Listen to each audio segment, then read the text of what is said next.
გმირობა ყოველთვის არ ნიშნავს და ყოველთვის არ ასოცირდება ბრძოლაში გამოჩენილ გმირობასთან. თუმცა რა თქმა უნდა, ჩვენ უდიდესი გმირები ყავდა სახელიანი თუ უსახელო, ხო? უსახელო უფლისწიფელის გმირობა ყველამ ვიცით, მაგრამ სახელი მისი არ ვიცით. ასევე ყავდა სახელიანი გმირები, იგივე ჩვენი წმინდა მეფეები თუნდაც, ხო, რომელსაც აღარ ჩამოვთვლი. ისედაც ვიცით ყველამ თავდადებაზე, ნუ ეს სიტყვა პირდაპირ დემეტრე თავდადებული მახსენდება პირდაპირ, ნუ ეს მაშინ პერიოდი იყო ასეთი, მაშინ დრო იყო ასეთი, რომ გადარჩენა, არ გადარჩენის საკითხი, თუმცა დღესაც ამბობენ ხოლმე, რომ ჩვენი ერის გადარჩენის საკითხი დგასო, მაგრამ თუმცა სამწუხაროდ დღესაც იყო ისეთი ომები და დღესაც ყავს ჩვენ ეს გმირები, ჩვენი რომლის ზოგის სახელი ვიცით, ზოგი არა, ზოგი დაიღუპა, ზოგი გადარჩა ახალგაზრდა ბიჭები მე-20 საუკუნეში, 21 საუკუნეში ეს თუ კიდე ხდება, ძალიან ცუდია, იმიტომ რომ ყველაფერს თავი დავანებოთ, ქართული გენოფონდი იკარგება. ქართულ რამდენი ბიჭი წავიდა, რომ არ დატოვა, ხო, შვილი არ დატოვა ის გენი და რამდენი წავიდა ისე რომ პატარა დარჩა შვილი და თავის ჭკუაზე ქართულად და ესეთ გემრიელად მართლმადიდებლად ვერ აღზრდის, ხო? თუმცა მე არ მეპარება რომ მისი მეგობრები და ძმები და ბიძები, დეიდები და რა თქმა უნდა არაფერი დააკვდებათ, მაგრამ მამას მაინც სხვა დატვირთვა აქვს და მეთანხმებით ალბათ ამაში. რაც შეეხება აი გმირობაო, სხვათა შორის ესეთი ძალიან ნიჭიერი მონღოლი მწერალია დუნროვ ნამდაგი. აბსოლუტურად შემთხვევით აღმოვაჩინე და დამაინტერესა უბრალოდ, რომ იმიტომ რომ მონღოლები აქამდე ჩემთვის ასოცირდებოდნენ დამპრობლებთან და აი ამ გადარბენასთან და ნუ მოგვიანებით უკვე ბუდიზმთან, იმიტომ რომ ძალიან საინტერესო ბუდიზმი აქვს მონღოლებს. სხვათა შორის აქაც მინდა ხაზი გაუსვა, რომ თუ სხვა რელიგიებით არ დაინტერესდი და არ წაიკითხე, ვერ დააფასებ მართლმადიდებლობას. მე რაც უფრო ვკითხულობ და რაც უფრო ვღრმავდები სხვა რელიგიებს, მით უფრო ხვდები რა დიადი რელიგია გვაქვს ჩვენ და რატო იყო მაცხოვარი ყველაზე მაღლა. იესო. იმიტომ რომ მე ეს ვიცი რა ხდება სხვაგან და რა ხდება ჩვენთან. დღეს გმირობა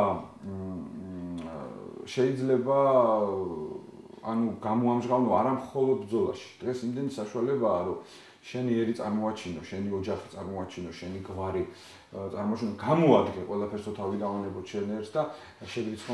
აი მაგალითად სულ ახლახანს გარდაიცვალა ოთარ ჭილაძე, ხო? ხო არის გმირი. ხო არის უდიდესი მწერალი, არა? ჩვენ გვყავდა მერაბ მამარდაშვილი, ხო? ფილოსოფოსი, ხო? ყველაფერს თავი დავანებოთ. ჩვენი უწმინდესი არ არის გმირი? პატრიარქი, საქართველოს კათოლიკოს პატრიარქი. ხო არის გმირი. მე მაგალითად სულ ამბობ ხოლმე, რომ ბედნიერები ვართ ჩვენი თაობა, რომ აღსაყდრებიდან დღემდე მოვესწარით მის საქმიანობას. და ვიცით თუ როგორ პირობებში დაიწყო მან მოღვაწეობა, ხო, რა ხდებოდა მაშინ და დამოკიდებულება იყო ეკლესიის მიმართ. არა მხოლოდ თავრობიდან, ხალხში ეს შეგნება უკვე აღარ არსებობდა, ხო? აღარ იყო. ეკლესიაში პრაქტიკულად ხალხი არ დადიოდა, ან თუ დადიოდა, ჩუმად დადიოდა. მე მახსოვს, როდესაც მე მომნათლეს, მე ამას შეიძლება ახლა არ უნდა ვამბობდე, მაგრამ როდესაც მე ნათლავდნენ, მამაჩემი მანქანით იდგა ცოტა მოშორებით. წმენით მიმიყვანა, იმიტომ რომ როგორ შეიძლება ჩემი შვილი არ იყოს მონათლულიო და თვითონ მოშორებით იდგა, რომ სამსახური არ დაეკარგა.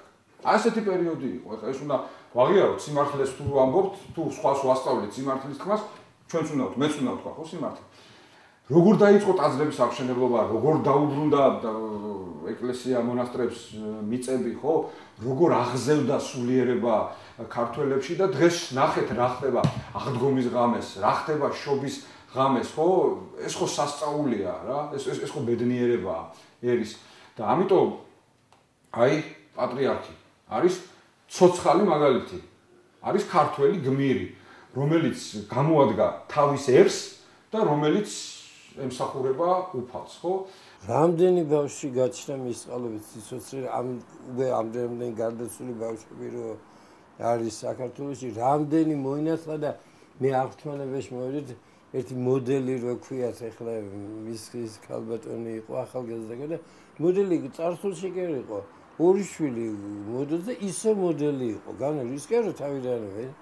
და ნუ ორი შვილი მოდელისგან დიდი ეს არის, ნუ ეხლა საშინელებაა, მაგრამ არა ფაქტია, რომ ნაკლებად აჩერენ, რა ვიცი, წელს უფრთხილებიათ. ნუ აღთვალებაში ისეთი პატიოსნი და უწმინდესის შემდეგო მესამე შვილი რა აზრს აღარ ქონდა ისე და რამდენი ცოდვასაც გადარჩენ ალბათ მოგეცოდება. თუ უწმინდე რამდენი ბავშვი ესე დაიბადა, 2 ყავდა და 4 და 5 ყავდა. ეხლა ერთი კი არა მარტო მესამე, მეოთხე, მეხუთე რომ უწმინდესი რომ ნათლია იყოს ბერგზისი მარტი ბავშვების და ოჯახის. ეს რა მე როგორ ეძებს იმ გეოლოგიური სამუშაოები, ნავთობი რომ სხვისი ხელშემყურები რო არ ვიყოთ, იმდენი ისა თავისი პირადი იქიდან შემოსავლიდან სულ როგორი გულუხი, როგორ მწავლებელი, რა მხატვარი, რა კომპოზიტორი, ლიტერატურა როგორიც ის სასულიეროს გარდა მხატვრული და ისეც რომ ეხლა არ მინდა შეჭიბრი გამოაცხადო და ლიტერატორი პროფესიონალი აი ვერ მივამასთან.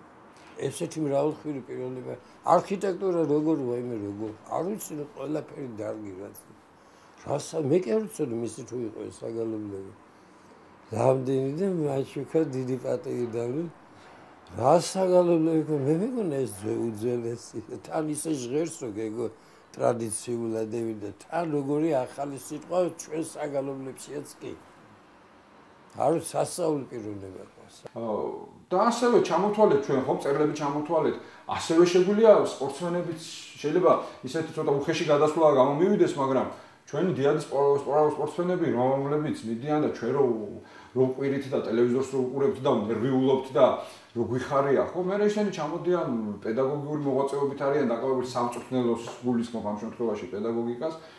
და ასე შემდეგ და ასე შემდეგ. ანუ ნებისმიერი ადამიანი, ვინც სიკეთეს გააკეთებს, მოდი ასე ვთქვათ.